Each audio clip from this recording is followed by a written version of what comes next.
अस्सलाम वालेकुम सर।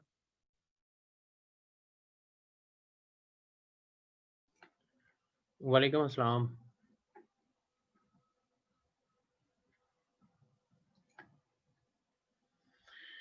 जी ज़ीशान, आपके बाकी साथी किधर हैं? सर बुलाता हूँ मैं उनको।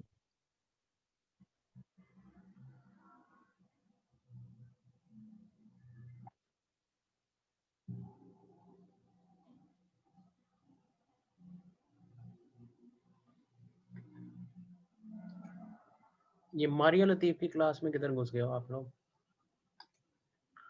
वो शो हो रही है लेकिन आपकी तो मेरे साथ ही है ना? या बहरहाल कोई गड़बड़ हुई है?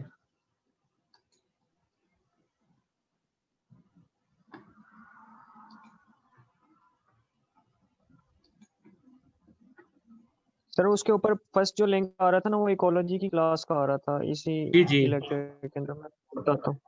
तो वो ना वो उधर क्यों बैठ गए? वो आज गड़बड़ हुई है कोई जो-सी है लेकिन टाइम तो देखें ना।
सर ये हमारी लास्ट क्लास है आज के, आगे नेक्स्ट वीक भी लेक्चर होगा।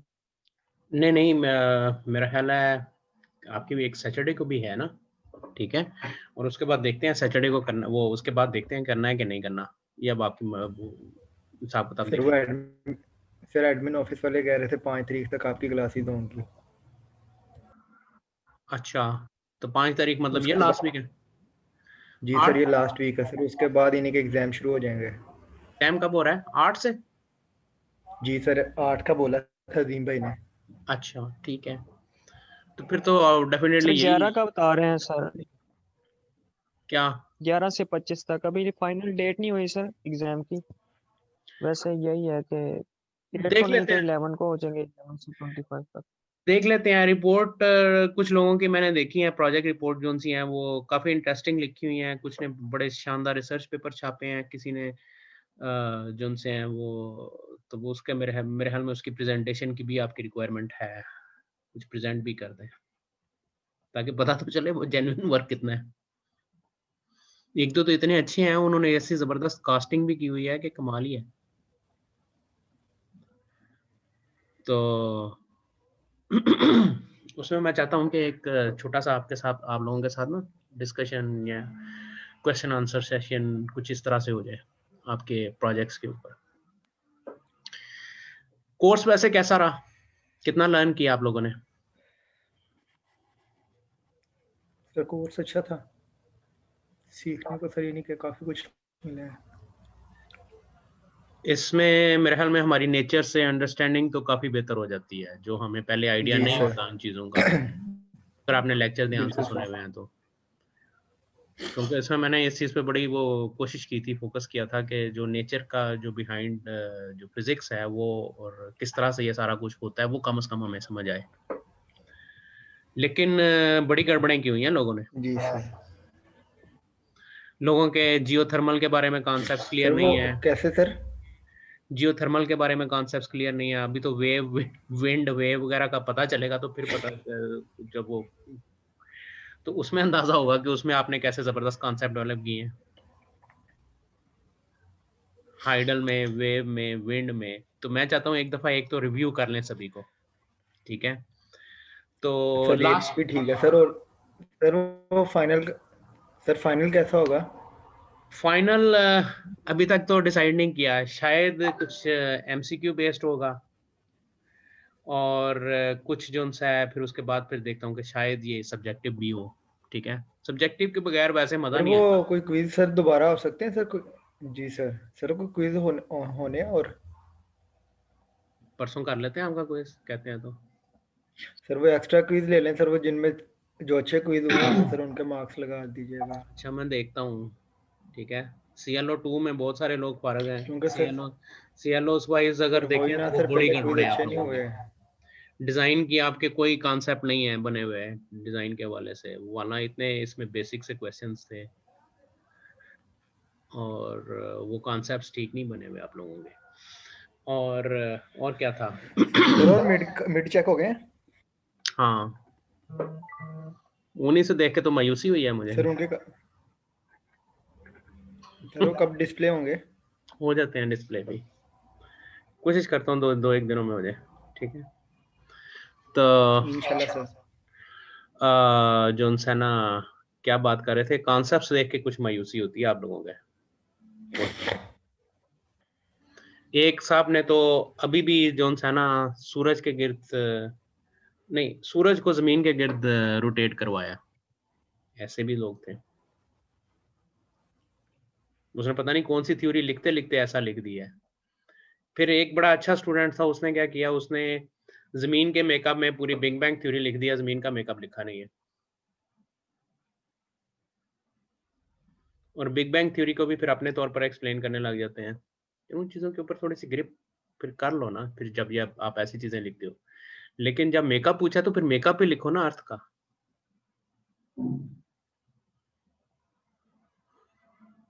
कि अर्थ का स्ट्रक्चर क्या है।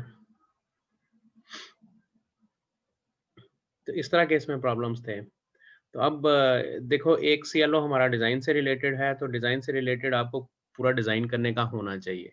स्केचिंग आपकी कुछ होनी चाहिए कि जी ये जो सा इसमें इस तरह से होगा।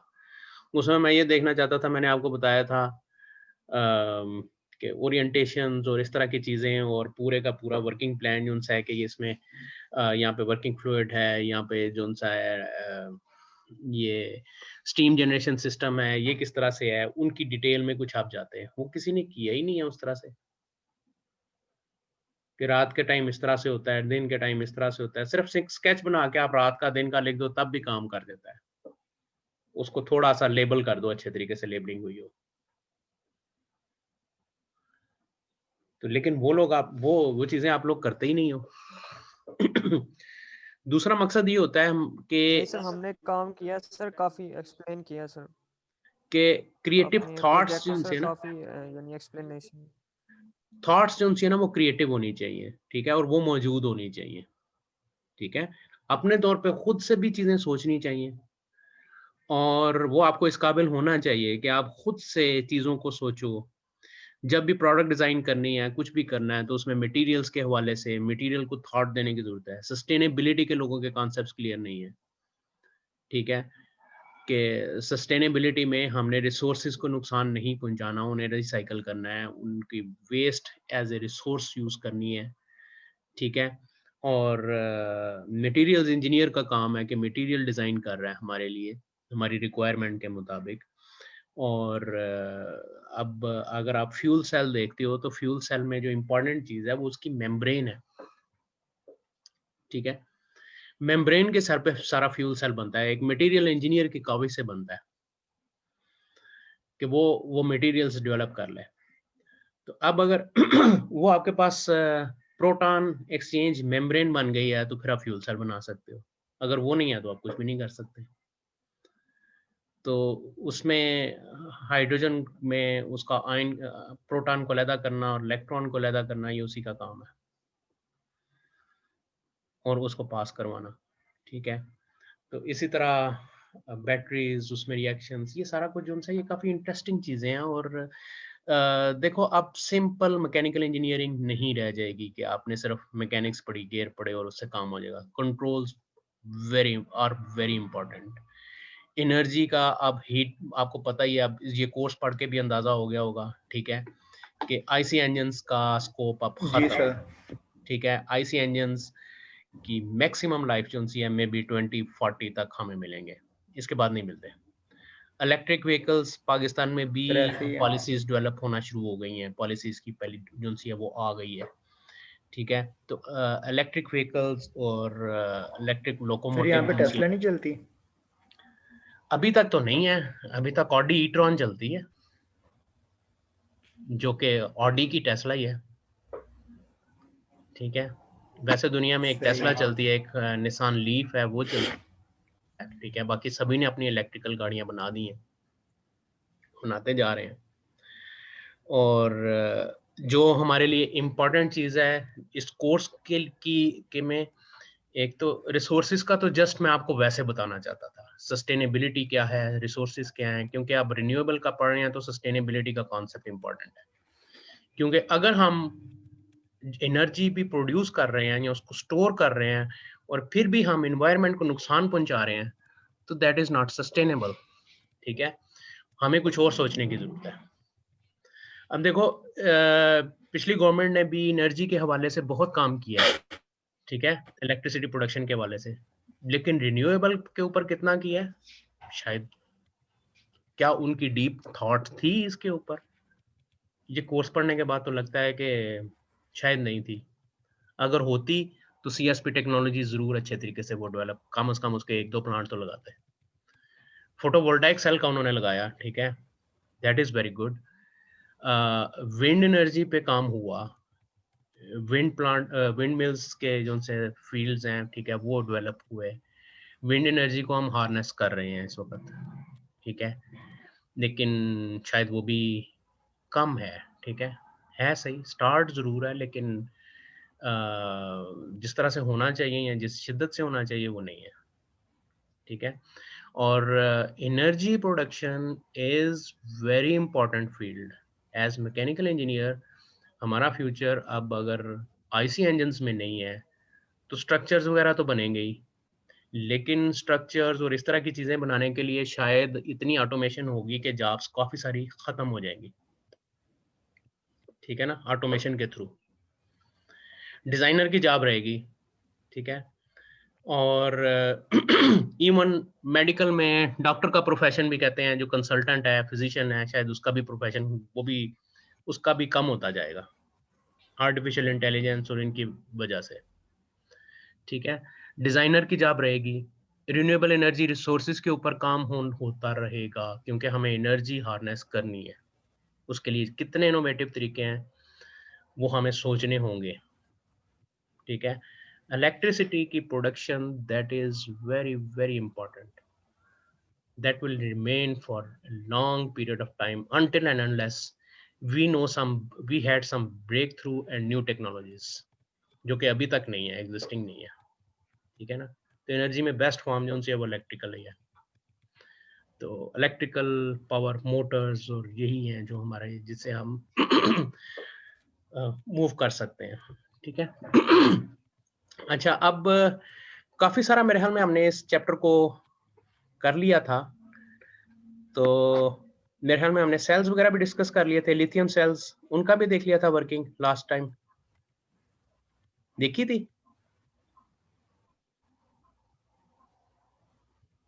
क्यों जीशान, असद? नो सर मुझे नहीं याद। नहीं याद?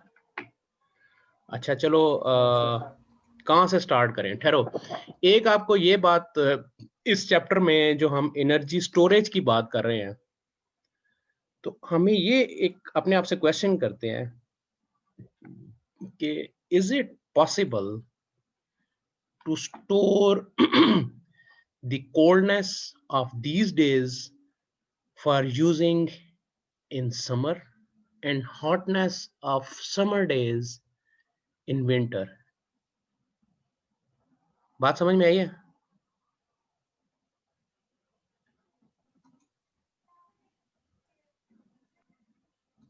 बात समझ में आई है? नहीं आई? बोल ही नहीं रहा। No sir. क्या ये मुमकिन है कि हम सर्दियों सर में, स्लाइड नहीं शेयर नहीं हो रही स्क्रीन। क्या ये पॉसिबल है कि सर्दियों में हम सर्दी को स्टोर कर लें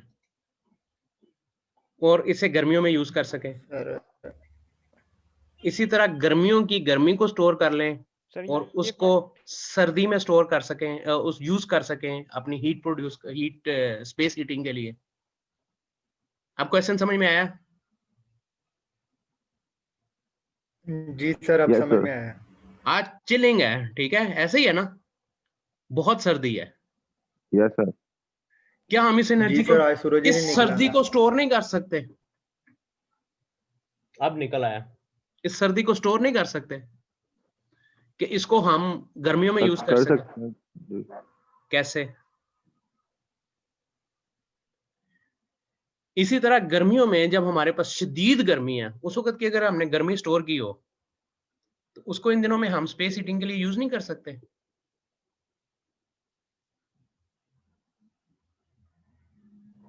कर सकते हैं। अब आपको ये बात सुन के ऐसे ही लगेगा जैसे मैं अब मजाक कर रहा हूं, ठीक है, we are joking, but it is not a joke. Let's सी।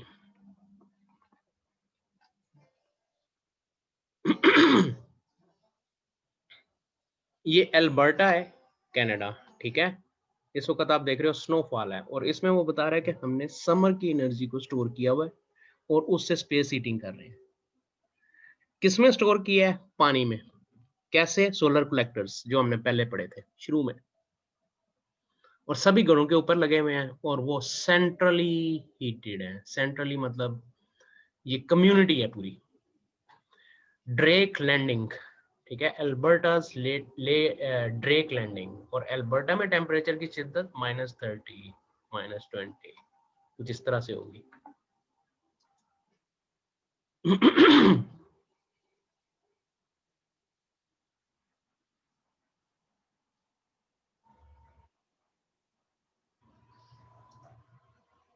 अब ये बाहर का एनवायरनमेंट देखो और ये अंदर बैठे हुए लोगों को देखो जरा। टी शर्ट में बैठा हुआ है, ठीक है, बच्चे भी इसी तरह से हैं। We cannot imagine these things even here when it is when our temperature is higher than 0. They have temperature lower than 0.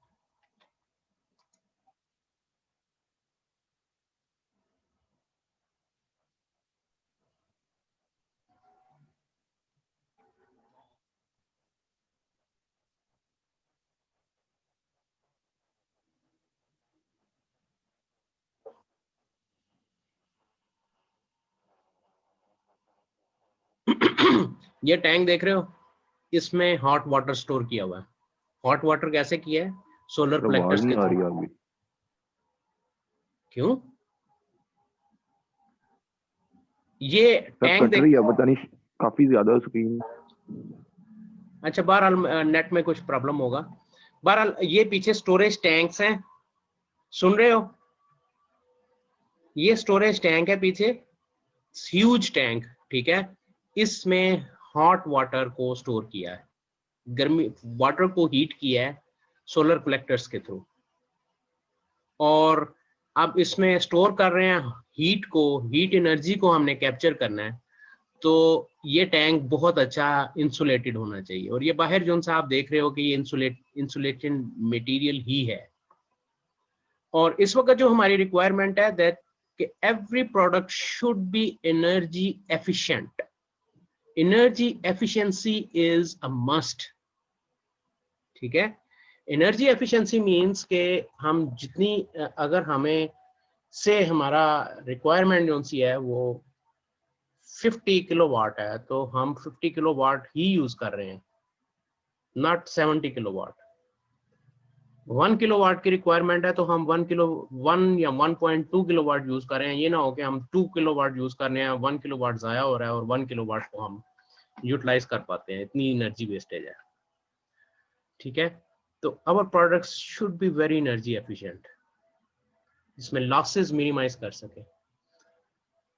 तो अब इनके घरों में बिल्डिंग इस तरह से हैं कि स्पेस को हीट कर दिया है तो वो गर्म ही रहेगी, क्योंकि उसकी इंसुलेशन बहुत जबरदस्त है, लॉसेस नहीं होने चाहिए।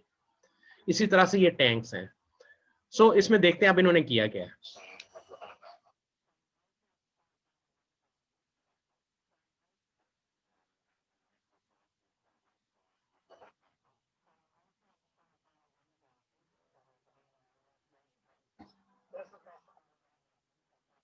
So these are solar collectors. Houses are designed in special manner where there are solar collectors at the rooftop, and they can collect thermal energy.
So this is the landmark beginning of seasonal energy storage. Okay, seasonal energy storage. So this is the concept the sustainable city development might have missed. Students doing the sustainable city. मुझे नहीं पता उन्होंने इस तरह के चीजें देखी कि नहीं.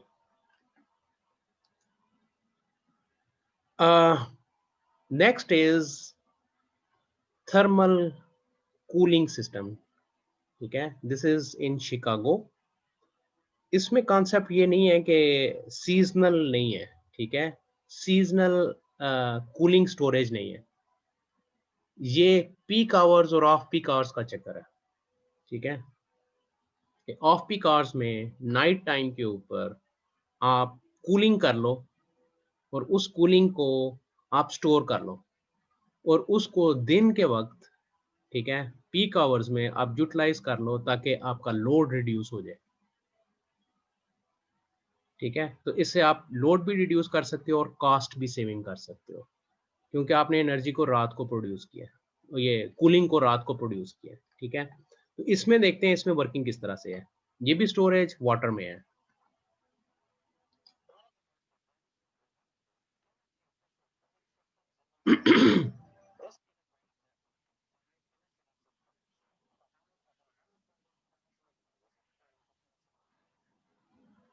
सो ये 5 प्लांट्स हैं जो शिकागो सिटी में हैं और बेशुमार बिल्डिंग्स को कूलिंग प्रोवाइड कर रहे हैं, ठीक है।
सो ये एक वाटर टैंक है, 100 फीट लॉन्ग, 90 फीट वाइड और 30 फीट हाई, ठीक है। इसमें वाटर है और अब इसमें हीट एक्सचेंजर्स लगे हुए हैं बेसिकली, जिसमें कॉइल्स में ग्लाइकोल मूव कर रहे हैं। ग्लाइकोल ही हम गाड़ियों के रेडिएटर में यूज़ करते हैं पानी के साथ, ठीक है? ताकि हम उसका टेम्परेचर जो उनसे है उसको रिड्यूस कर सकें, फ्रीजिंग टेम्परेचर और बॉइलिंग टेम्परेचर को इन्हांस कर सकें।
अच्छा जी, हमने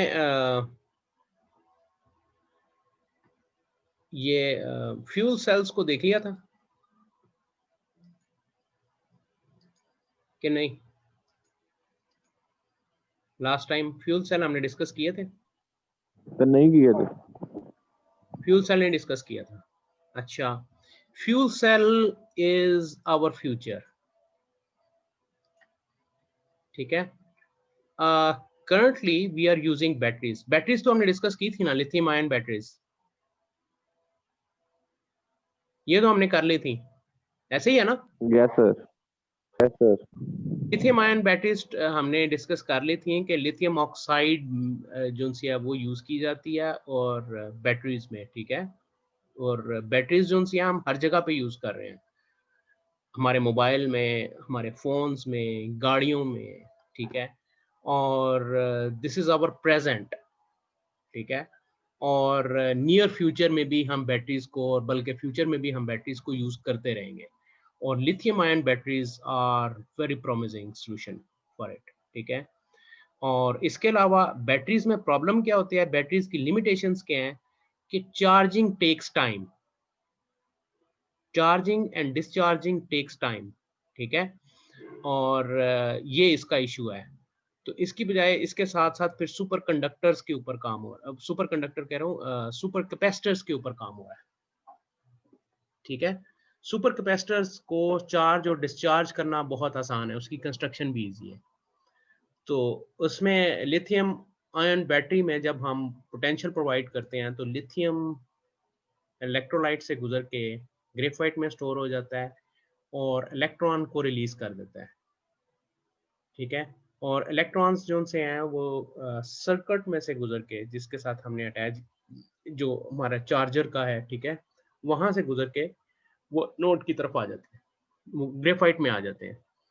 और फिर जैसे इनको मौका मिलता है, इलेक्ट्रॉन्स सर्किट के थ्रू और लिथियम जो है वो इलेक्ट्रोलाइट के थ्रू पास कर जाता है, तो लिथियम ऑक्साइड बन जाता है, ठीक है? तो इस दौरान हमें एनर्जी मिल जाती है, हम किसी चीज़ को रन कर सकते हैं, क्योंकि इलेक्ट्रॉन्स जब पास करते हैं तो उस दौरान ही हम उसको रास्ते में जब उसका हम बना देते हैं सर्किट के थ्रू, तो उससे हम चीज़ें ड्राइव कर लेते हैं, ठीक है। तो this is how batteries work, lithium ion batteries. तो इनके ऊपर मुझे एक रिपोर्ट चाहिए आप लोगों की, एक अच्छी सी इन चीज़ों के ऊपर, एनर्जी स्टोरेज, एनर्जी एफिशिएंसीज के ऊपर एक रिपोर्ट लिखते हैं। हो जाएगा? ये हो जाता है तो मुझे तसल्ली हो जाएगी कि अब आपने इन वीडियोस को देख के कुछ गेन कर लिया। और जोन सा है कैपेसिटर्स का, आपको पता है 2 प्लेट्स आपस में इस तरह से हो, बीच में डाइलेक्ट्रिक हो, तो आप चार्ज स्टोर कर सकते हो, ठीक है। और वो चार्ज आप बड़ी इजीली उसको जोन सा है वो रिमूव भी कर सकते हो। तो that is also an area of research these days, ठीक है।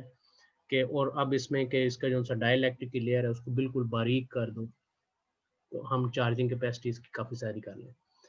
फिर इसके अलावा हम ये फ्यूल सेल्स थे, fuel cell is our future. Fuel cell vehicles इस वक्त मौजूद हैं मार्केट में, लेकिन बहुत थोड़ी है, क्योंकि fuel cells are expensive. When we are using fuel cell, we do not need batteries. Fuel cells were basically developed for space, so that if somebody goes to space, they may use them for energy.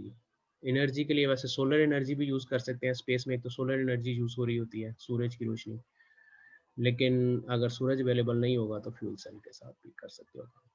Fuel cell में आपने fuel डालना है, जिस तरह हम petrol डालते हैं गाड़ी में तो गाड़ी चलती है। गाड़ी में अब एनर्जी स्टोरेज सिस्टम क्या है? फ्यूल टैंक, ठीक है। फ्यूल सेल में इसी तरह से फ्यूल टैंक होगा, जिसमें आप हाइड्रोजन को स्टोर करोगे और वो फीड होगा फ्यूल सेल में। तो फ्यूल सेल में आपकी इलेक्ट्रिसिटी जनरेट होगी, ये इलेक्ट्रिसिटी जनरेटर है, ठीक है। और जब इलेक्ट्रिसिटी जनरेट होगी तो उससे आप मोटर रन कर सकते हो। So this is how fuel cell works. Fuel cell is an area of research or development of our future, near future, ठीक है। And it is very promising technology. तो इसमें होता क्या है, हाइड्रोजन को यूज करते हैं। हाइड्रोजन हवा की एयर के साथ या ऑक्सीजन के साथ मिलके, एयर में जो मौजूद ऑक्सीजन है उससे मिलके वाटर प्रोड्यूस करती है, ठीक है। और लेकिन वो एक मेम्ब्रेन से पास करने के बाद है। अब इसकी वर्किंग देखते हैं।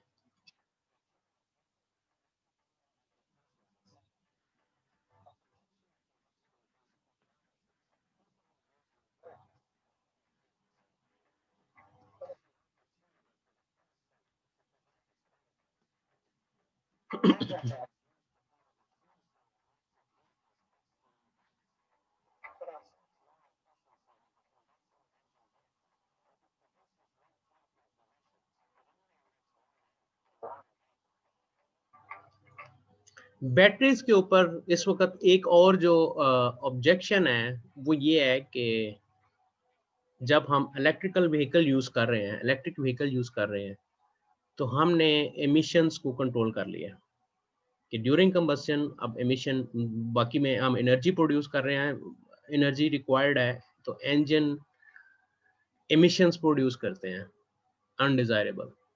लेकिन बैटरीज के साथ इशू ये है कि बैटरी की प्रोडक्शन के दौरान एमिशंस होते हैं, बैटरीज की प्रोडक्शन के दौरान, तो वो सिलसिला पूरी तरह से खत्म नहीं होता है, ठीक है।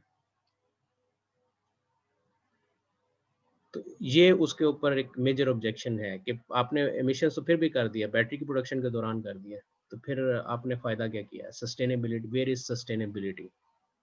जो हमारा क्वेश्चन है ना, एक बड़ी पिक्चर है, बड़ी पिक्चर हमारी सस्टेनेबिलिटी की है। हमने हर चीज को इवेल्युएट करना है सस्टेनेबिलिटी के लिहाज से, ठीक है। तो अब फ्यूल सेल की वर्किंग देखते हैं। ये बीच में इसके मेम्ब्रेन है जो कि सिर्फ प्रोटॉन को पास करने देती है, इलेक्ट्रॉन्स को नहीं। ठीक है, यानी हाइड्रोजन एटम, हाइड्रोजन अगर इलेक्ट्रॉन को लूज़ कर दे तो होता क्या है? सिर्फ़ एक प्रोटॉन ही होता है ना,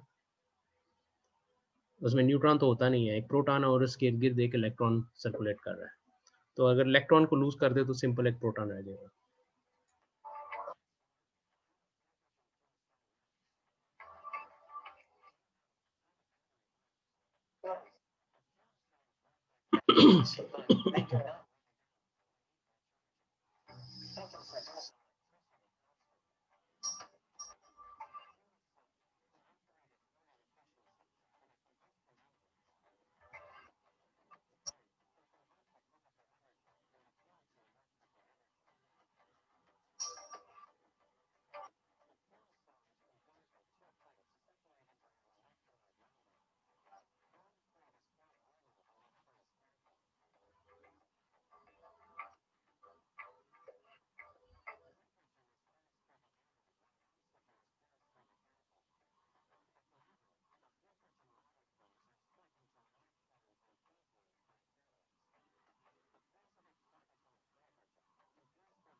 ये टोयोटा की मिराई है, ठीक है? और इसी तरह होंडा की एफसीबी है। ये दोनों फ्यूल सेल व्हीकल्स हैं जो अमेरिका में चल रही हैं।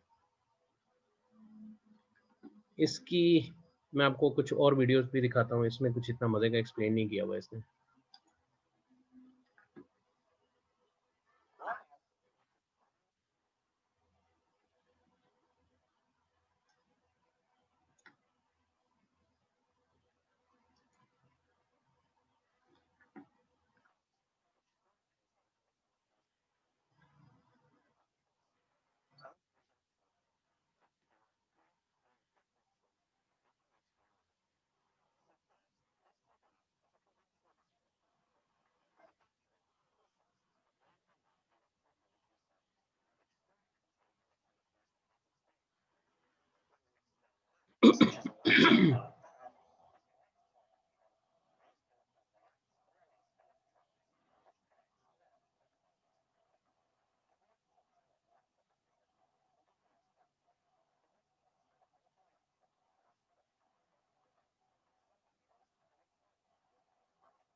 सो ये आपकी मोटर हो गई, ठीक है। ये हाइड्रोजन है जो फ्यूल टैंक से आ रहा है, ठीक है। और इसमें ये स्प्लिट हो जाएगा प्रोटॉन और इलेक्ट्रॉन में, और इलेक्ट्रॉन सेपरेट सर्किट से इधर जाएगा, जिसमें यहाँ पे मोटर हो सकती है, ठीक है, जिसको ये ड्राइव देता हुआ जा रहा है। और सर्किट कंप्लीट करना है तो ये उसका ये इधर दूसरे एनोड के ऊपर जो है वो जाके वो मिल जाएगा, ठीक है। और इस सर्किट के थ्रू वो फ्लो कर रहा है, और प्रोटॉन जो है ये इस मेम्ब्रेन में से गुजर जाएगा, ये पास करेगा तो यहाँ पे हाइड्रोजन भी, ऑक्सीजन भी मौजूद होगी। प्रोटॉन आ गया यहाँ पे, यहाँ हाइड्रोजन H प्लस आ गया, ठीक है, और इलेक्ट्रॉन यहाँ से आ जाएगा तो ये यहाँ पे आके वाटर बन जाएगा। So this is what is fuel cell.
So this is fuel cell, ठीक है। So this is how fuel cell works. Fuel cell हो गया, ठीक है। लिथियम आयन बैटरी हो गई, सुपर कंडक्टर्स हो गए। सुपर कंडक्टर्स भी हमने देख लिए थे लास्ट टाइम, ऐसे ही है ना। तो अब हम मेरे ख्याल में हमने एनर्जी स्टोरेज के काफी सारे टॉपिक्स जो उनसे हम वो कवर कर लिए हैं। अब आपको दिखाता हूँ air conditioning system with energy storage. इसमें भी कॉन्सेप्ट पीक आवर्स और ऑफ पीक आवर्स का है, लेकिन इसमें भी आइस बना सकते हैं, ठीक है, एनर्जी को स्टोर करने, वो कोल्डनेस को स्टोर करने के लिए।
So this is the trend of energy usage during the daytime.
पता नहीं कहीं गायब हो गए हैं। क्या हुआ? सर स्क्रीन शेयर नहीं हो रही। स्क्रीन शेयर्ड है वैसे। मेरे ख्याल अब टाइम हो गया, अब फिनिश कर दें। मेरे ख्याल में अब आप इसको देख सकते हो। अब जो सारे टॉपिक्स थे आई थिंक के सब कवर्ड है। हम सीजनल एनर्जी को स्टोर कर सकते हैं, हम ऑफ पीक आवर और पीक आवर्स को बैलेंस कर सकते हैं।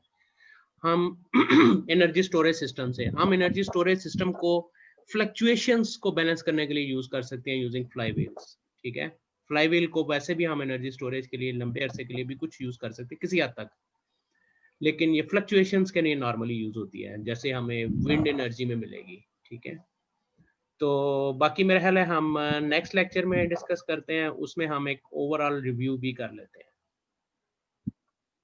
ठीक है, यस सर। तो यस सर। बाकी मैं चाह रहा था अभी विंड और जियोथर्मल और इनकी भी आपको वीडियोस दिखा दूं, तो वो मेरे ख्याल में वो हम नेक्स्ट लेक्चर में करते हैं। ठीक है सर। चलें, सर जो पुराने लेक्चर है उनके हमें रिकॉर्डिंग ही नहीं मिल रही है, सेस नहीं मिल रही। एक्सेस नहीं मिल रही? एक्सेस तो दिया हुआ है आपको उसके यस ऊपर, सर। उस पे आपको नजर नहीं आती, या आप एक्सेस करते हो तो मिलता नहीं है? सर नजर आती है, वो कहते हैं अकाउंट भी लगाते हैं तो वो कहते हैं एसेस नहीं है, आपको परमिशन आप देंगे तो फिर हमें यानी एसेस मिलेगी। अच्छा, पता नहीं ये क्या इशू है, ये मैं किसी से डिस्कस करता हूँ, मैं देखता हूँ। ठीक है, सर स्क्रीनशॉट सेंड कर देते हैं वैसे आपको, वो जो आता है अच्छा व्हाट्सएप ठीक है, ग्रुप पे। चलो ठीक है, ओ। चलो थैंक यू, अल्लाह हाफिज।